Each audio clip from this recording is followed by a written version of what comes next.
Olá, praticandos! Eu sou o professor Vitor Fernandes, do Sistema de Ensino Praticar, e hoje a nossa conversa será sobre Química. Esse é o nosso bate-papo Enem.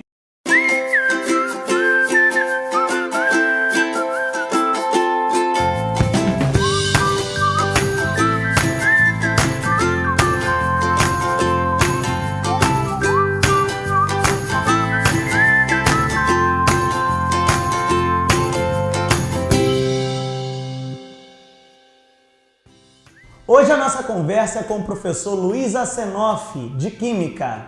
Obrigado, mestre. Obrigado pelo convite, Vitor. Vamos ao nosso assunto, Enem.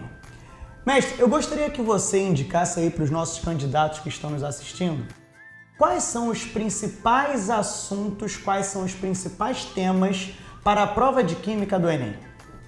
Bom, vamos lá. O Enem contempla o conteúdo programático do ensino médio todo, mas existem aqueles tópicos mais importantes. O primeiro, sem sombra de dúvidas, é o tópico de funções orgânicas. É você reconhecer as funções da química orgânica, como por exemplo o álcool, éter, ácido carboxílico, entre outros. Então assim, esse é o assunto que mais se repetiu até hoje, desde 2009, quando o Enem passou a ser a prova oficial de acesso ao ensino superior. Esse em primeiro lugar. Depois nós temos o assunto termoquímica. Termoquímica é o estudo do calor, da quantidade de energia das reações químicas. E a gente tem como, por exemplo, matrizes energéticas, que é um assunto muito em pauta, quando você ouve falar, por exemplo, de privatização de hidrelétricas, entre outras fontes de energia muito discutidas. Então, termoquímica é um assunto que tem se repetido bastante, então, muito relevante. Então, destacando novamente, em primeiro lugar, funções orgânicas, em segundo, é você trabalhar a parte de termoquímica e depois nós podemos pensar também nas funções inorgânicas, que é quando a gente pode identificar um ácido, uma base, um sal e um óxido. O Enem tem por hábito já dar o nome e já dar a fórmula da substância. Ele chega para você e fala assim, o óxido de cálcio, entre parênteses, CaO, ele já bota a fórmula. Mas não é por causa disso que você vai deixar de estudar esse assunto. Então assim, vai que eles possam fazer alguma modificação. Então assim, é um assunto que se repete, eles têm por hábito dar a fórmula e dar o nome, mas mesmo assim você tem que saber manusear isso, porque dependendo da abordagem da questão isso pode mudar. Bom, outro assunto muito importante também é o assunto de estequiometria. E esse aí é que é o problemático, porque envolve uma matemática mais pesada, mais sofisticada. Então assim, estequiometria vocês vão ter que saber tudo de estequiometria, não tem jeito.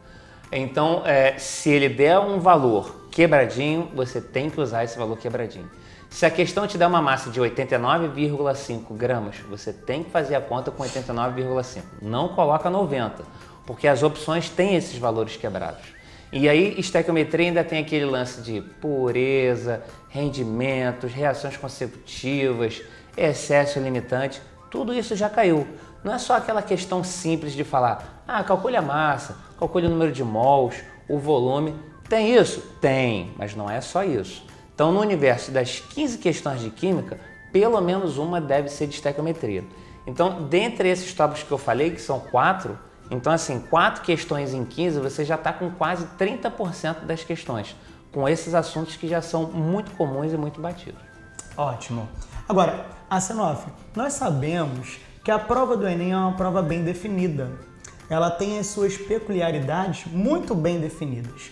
Sobre essas peculiaridades, o que nós poderíamos indicar para o nosso candidato que estará fazendo a prova sobre a peculiaridade da prova do Enem na Química? Bom, tem uma coisa muito curiosa na prova de Química do Enem que é o seguinte, são as chamadas questões autoexplicativas, quando na verdade você não conhece o assunto. Sabe aquela questão que você pega, você olha e fala assim, peraí, eu nunca vi isso. Será que foi algum assunto que eu não estudei, eu não tive isso no curso, não tinha no livro que eu comprei? Então, não é isso. Algumas das questões vai acontecer o seguinte, você vai pegar e fala de um tema que você não conhece, mas a questão explica o tema.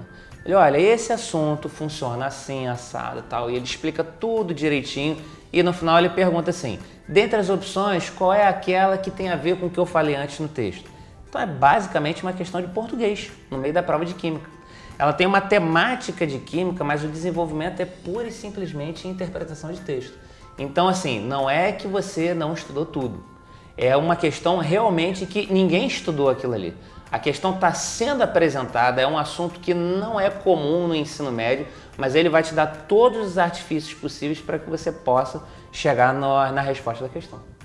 Ótimo, ótimo. Eu acho que isso até acontece para todas as disciplinas do Enem, né? É bem possível. Agora, é importante a gente conversar o seguinte. Alguns alunos apresentam algumas dificuldades na interpretação ou na resolução ou no estudo da química para o Enem. Sobre essas dificuldades, como seria a forma para a gente afindar essas dificuldades no estudo de química para o Enem? Bom, vamos imaginar o seguinte, o aluno que tem dificuldade em química, ele já carrega isso com ele. Sim. Então a ideia é mais ou menos a seguinte, vamos imaginar aqui, não adianta o cara pegar para estudar aquele assunto que mais cai, se ele não tem uma base concreta para desenvolver isso. Então, por exemplo, eu falei aqui que termoquímica cai muito.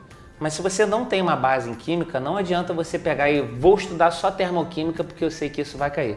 Porque envolve o conhecimento de outras coisas, como por exemplo, montar uma fórmula, montar uma reação, fazer o balanceamento, interpretar o sinal da equação, e isso aí você pega adiante.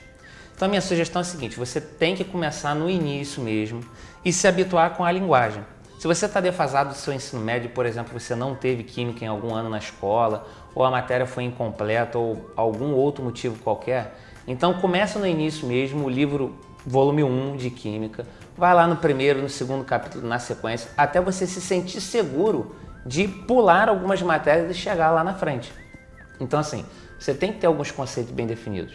Tem que saber o que é uma fusão, uma ebulição, uma mistura homogênea, uma mistura heterogênea. Tendo essa base, indo para assuntos posteriores, quando essa palavra aparecer, você não fica perdido. Porque se você pegar um assunto lá na frente, você vai ter que começar a voltar, e aí teu estudo deixa de ser dinâmico, você fica perdido e fica com aquela falsa sensação de que não está aprendendo nada. Você só está perdendo tempo e está ficando cada vez mais nervoso.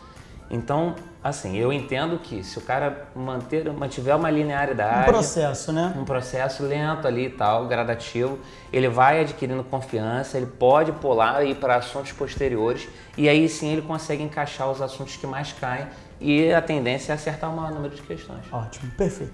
Agora, Asenov, se você pudesse dar uma dica para o dia da prova, para o aluno ter mais habilidade, mais conforto para fazer a prova de Química, qual seria a dica que você estaria dando para o nosso candidato?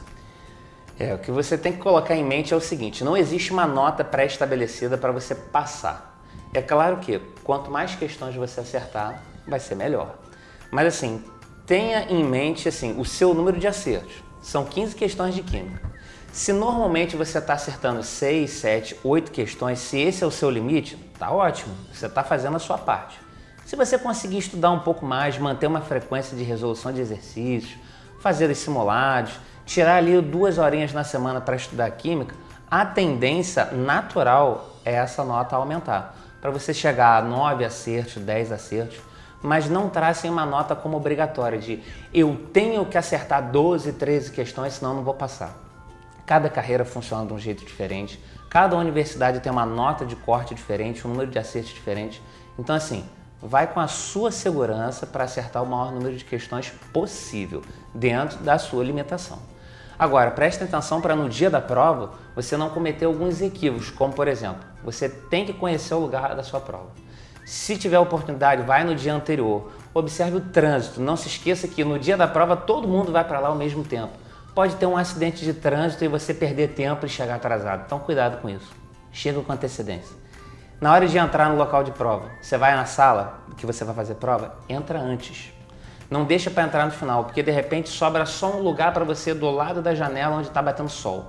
E isso aí vai te atrapalhar o tempo inteiro. Já pensou se você pegar a prova amarela com o sol batendo em cima, o reflexo que vai dar? Isso vai te enjoar, vai ser muito problemático. Outra, mesmo que no dia da prova esteja muito calor, leva um casaco. Pode ser que você caia numa sala que tem um ar-condicionado muito potente ligado e o ar-condicionado exatamente em cima de você. Isso vai te atrapalhar, vai te desconcentrar.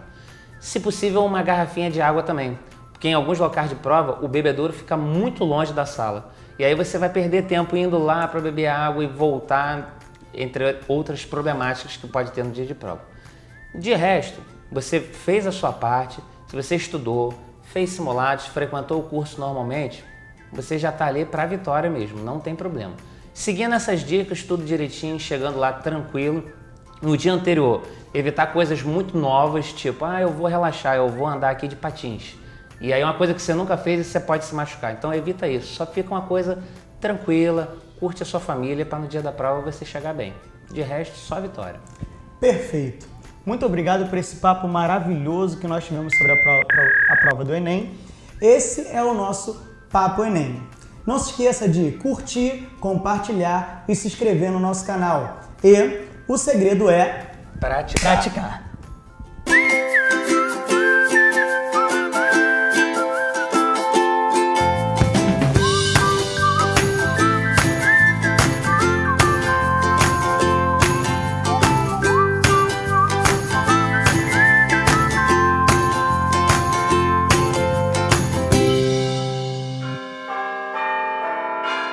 Hoje em nosso programa nós temos a maravilhosa presença de Jesus. A nossa conversa hoje vai ser sobre religiosidade e química. Jesus, sobre religiosidade e química, o que você tem para acrescentar para a gente? Muito simples. Eu transformo água em vinho. Perfeito, maravilhoso. Muito obrigado pela sua presença. Estamos encerrando mais um maravilhoso Religiosidade News.